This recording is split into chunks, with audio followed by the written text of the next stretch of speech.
Good morning बच्चों। अभी तक हम पढ़ रहे थे हनी बी के बारे में, जिसमें हमने उसकी स्ट्रक्चर पढ़ा, उस उनके अंदर जो सोशल ऑर्गेनाइजेशन यानी कि सामाजिक व्यवस्था जो होती है वो पढ़ी, पॉलीमॉर्फिज्म पाया जाता है वो हम सब ने पढ़ा। उसके बाद हमने उसके सारे सिस्टम्स देखे। आज हम पढ़ेंगे उसकी लाइफ साइकिल में सबसे पहले हमने लिया है वृंदन।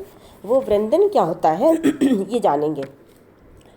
जब बसंत या ग्रीष्म ऋतु में जब छत्ते में भोजन की मात्रा बहुत ज़्यादा हो जाती है तो मधुमक्खियों की संख्या भी बहुत ज़्यादा हो जाती है। ऐसी स्थिति में हनी बी जो है यानी कि मक्खी एक साथ झुंड बनाकर छत्ते को छोड़ देती है। इसको हम कहते हैं वृंदन, और एक नए स्थान पर जाकर कॉलोनी का निर्माण करती है। उसके बाद आता है कामद उड़ान। जो मधुमक्खी का जो प्रथम झुंड है जो छत्ता छोड़कर जाता है उसका नेतृत्व पुरानी रानी करती है, उसे हम कहते हैं प्रथम वृंदन। जबकि दूसरा झुंड नई रानी के नेतृत्व में उड़ान भरता है, उसको हम कहते हैं द्वितीय वृंदन। नई रानी जो है वो करीब एक सप्ताह के बाद प्रथम उड़ान भरती है, और उस रानी के साथ नर भी उड़ान भरते हैं। जो कॉपुलेशन या मैथुन की जो क्रिया है वो हवा में ही होती है, जिसमें नर मक्खी अपने शुक्राणुओं को रानी मधुमक्खी की स्पर्मेथिका शुक्रग्राहिका यानी कि जहाँ पर कि स्पर्म संग्रहित रहते हैं वहाँ पर छोड़ देते हैं। इन स्पर्म्स का क्या काम होता है? अंडे को निषेचित करना। जब नर मक्खी है वो मैथुन क्रिया के पश्चात वो मर जाती है। अब रानी मधुमक्खी उड़कर छत्ते की ओर जाती है और फिर छत्ते को छोड़कर बाहर नहीं आती। जब ये रानी मक्खी पुरानी हो जाती है उसके बाद फिर से प्रथम वृंदन की क्रिया प्रारंभ होती है। ये देखिए, इसमें हमने पूरा इसका लाइफ साइकिल बताया है। ये एग है, एग के बाद यहाँ पर ये एग को शो किया है, इसके बाद ये लार्वा बना है, ये प्यूपा बना है। देखो यहाँ पर जो ये छत्ते के वो हैं खाने हैं, और ये जो लार्वा है इसको हमने बी ब्रेड दी है तो ये बनता है वर्कर या एसेक्सुअल फीमेल बी। इसको हमने लार्वा इसको अनफर्टिलाइज्ड एग से बना और इसको भी बी ब्रेड दी गई है, ये बना है ड्रोन या सेक्सुअल मेल। और जो तीसरा है वो है लार्वा, जिसको हमने रॉयल जेली दी, वो बनती है फर्टिलाइज्ड फीमेल। इस तरह से इनका डेवलपमेंट होता है। उसके बाद हम चलते हैं परिवर्धन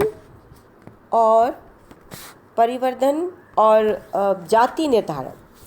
मैथुन क्रिया यानी कॉपुलेशन के बाद जो रानी है वो 3-4 दिन में अंडे देने लगती है। निषेचित अंडा जो है रानी या श्रमिक कोष्ठ में दिया जाता है, जबकि अनिषेचित ड्रोन कक्ष में दिया जाता है, यानी कि अनिषेचित अंडा ड्रोन कक्ष में दिया जाता है। अंडे देने के 3-4 दिन बाद एक लार्वा बाहर निकल कर आता है, और इन श्रमिक जो मक्खियाँ हैं वो इन लार्वाओं का पालन पोषण करती हैं। पहले 2 दिन सभी को रॉयल जेली का भोजन खिलाया जाता है।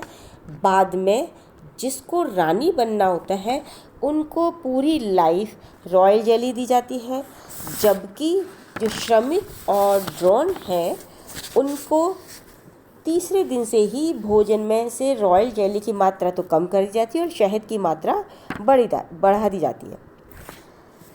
लगभग 9वें दिन जिस कक्ष में लार्वा रहते हैं उनको मॉम के द्वारा सील कर दिया जाता है।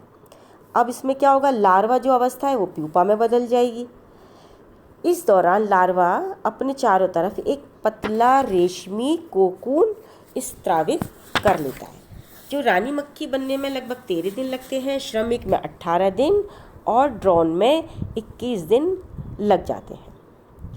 इसके बाद आता है मधुमक्खी के सामाजिक जीवन की कुछ विशेषताएं। सबसे पहला है संप्रेषण यानी कम्युनिकेशन या संवाद। क्योंकि ये जैसा कि हमने बताया कि एक सामाजिक कीट है, इसका समाज का संगठन बनाए रखने के लिए समाज के जो सदस्य हैं उनके बीच संवाद या सूचना के आदान प्रदान की बहुत ज़्यादा आवश्यकता होती है। यह देखने, सुनने, छूने या रसायनों द्वारा कैसे भी हो सकता है, और जो ये रसायन जो स्रावित करते हैं उनको हम कहते हैं फीरोमेन्स, यानी कि ये एक तरह से रासायनिक कम्युनिकेशन का उदाहरण है। इसके अलावा मक्खी साथी श्रमिकों को भोजन के स्रोत की जो जानकारी उसके लिए देने के लिए विशेष प्रकार का नृत्य करती है। ये नृत्य 2 प्रकार का होता है। यदि भोजन का स्रोत छत्ते से 85 मीटर की दूरी पर हो तो ये एक तरह का घूमर यानी कि राउंड डांस करती है। ये हमने आपको डायग्राम में दिखाया है। इसको हम राउंड नृत्य कहते हैं। यदि 85 सेंटीमीटर से अधिक दूरी पर हो तो श्रमिक मक्खी टेल वैगिंग डांस यानी कि उदर अभिदोलन नृत्य करती है। इसके बाद जिसमें ये जो नृत्य है उदर अभिदोलन नृत्य, इसमें वो 8 संख्या की आकृति में घूमती है और अपना उदर हिलाती है, जिससे क्या होता है सूर्य और छत्ते के साथ बने कोण और उदर हिलाने की जो आवृत्ति है यानी कि उसकी तीव्रता जो है उसके द्वारा ये स्रोत की जानकारी अपने साथी श्रमिकों को दे देती है। अब आता है श्रम विभाजन। श्रम विभाजन में क्या होता है कि ये जो विभाजन है कालिक श्रम विभाजन इनमें पाया जाता है। टेम्पोरल डिवीज़न ऑफ लेबर, यानी कि जो श्रमिक है वो हर उम्र में हर तरह का कार्य नहीं करते हैं वरन बल्कि उम्र बढ़ने के साथ साथ इनके कार्य भी बदल जाते हैं। जैसे नए श्रमिक जो है तीसरे दिन से ही छत्ते की सफाई करके अपना काम शुरू करते हैं। इसके बाद छत्ते में ही रहकर लार्वाओं का पोषण देने का काम करते हैं। जैसे जैसे उनकी उम्र बढ़ती है छत्ते की रखवाली करते हैं।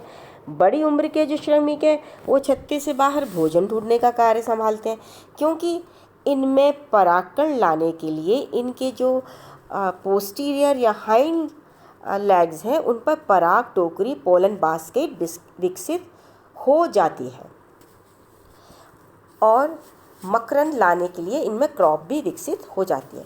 संकट जब कोई कष्ट आता है उस समय ये श्रमिक सभी तरह का कार्य संभाल लेते हैं। अब लास्ट है इकोनॉमिक इम्पोर्टेंस। जैसे कि हम सब जानते हैं कि जो मक्खियों द्वारा तैयार किया हुआ जो शहद है वो एक प्रमुख भोजन है और ये जो पुष्पों का जो मकरंद होता है उसकी जटिल शर्करा को शहद की सरल शर्करा में बदल देता है और ये कई प्रकार की औषधियों में भी काम आता है।